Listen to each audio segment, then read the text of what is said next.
Mr. President, first of all, I would like to commend the sponsor who led the lead debate and chairman of the Committee on Electoral Matters, of which I'm a member,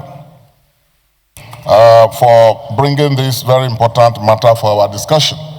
And having listened to the lead debate and all the very moving and passionate contributions of all members, with which I totally agree, I just felt I should add a thing or two. There is no doubt, as has been said, that if there is one pressing matter before this 10th Senate, if there is one pressing matter before this 10th Senate, it is the issue of how we sustain and deepen and ring-fence the electoral system. Because if that fails, then we will only be a democracy in name. We'll only be a democracy in name. And it's a great shame, it's a shame, that election period after election period, we seem to be regressing. I know that in this country, in 2007, President Yar'Adua, right there on the inaugural podium, restated his determination to review the electoral system that brought him into office. After Yar'Adua, 2015, a sitting president who appeared to be losing without even waiting for the final tally to be called, President Jonathan, and by the way, from the great state of Bayelsa too, made that historic call. And I was there in the room with him. The effort was to deepen and elevate Nigeria's democracy. And thereafter, 2019, we didn't see how that improved our system. So in some way, without casting blame or pointing fingers, we appear not to have built on the momentum that has been established, to the extent that, as I said the other day, and I note Mr. President's very patriotic utterance when he said, well, our country has done it before, and you're right. Now, it's as if, I don't want to say smaller countries, but we are the giant of Africa, and we remain so, by history and by design. It is other countries now that are now taking the shine.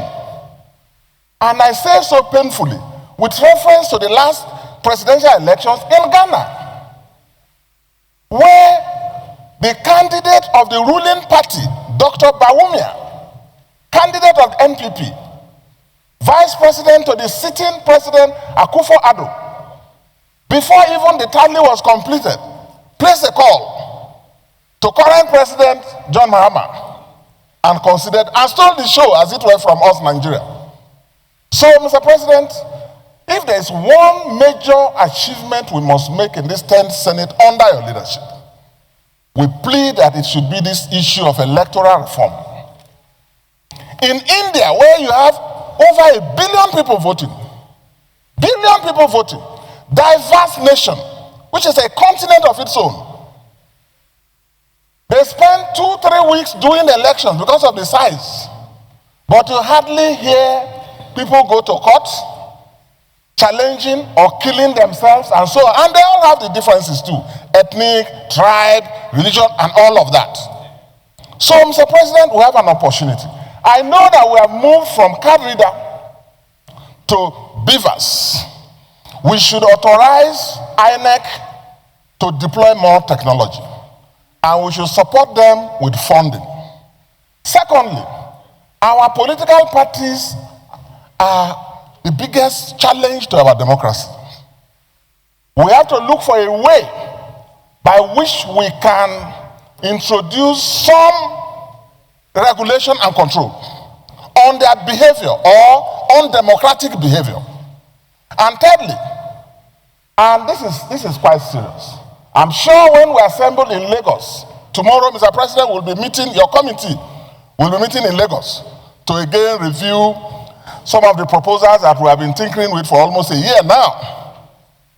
The burden of proof in electoral matters, Mr. President, must shift to INEC. That is where it rightly and properly belongs. We should not subject it to the normal evidential rule that says he who alleges must prove. How can you prove something you don't even know? INEC is an electoral body conducting elections. INEC appoints people, a candidate and party has no control over them. INEC does whatever they do, juggle figures and announce. Do cancellations, they explain to no candidate, they explain to no party. And yet the law says, if you challenge it, he who alleges must prove. No. In every other matter, that may very well be the case. That's the common law. But we must make a change in our reviews in the Electoral Act now, requiring that for electoral matters, which are, as we lawyers say, sui generis, they are a particular class of their own. We must shift that burden.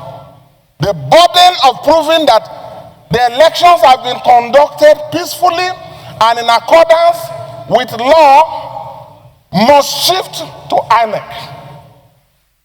I want us to look at this carefully, and then when we do the clause by clause and at the committee considerations, we can look at it. Mr. President, thank you very much as we unite to give this country an electoral act that will stand the test of time and deepen our democracy. Thank you. Thank you. Let me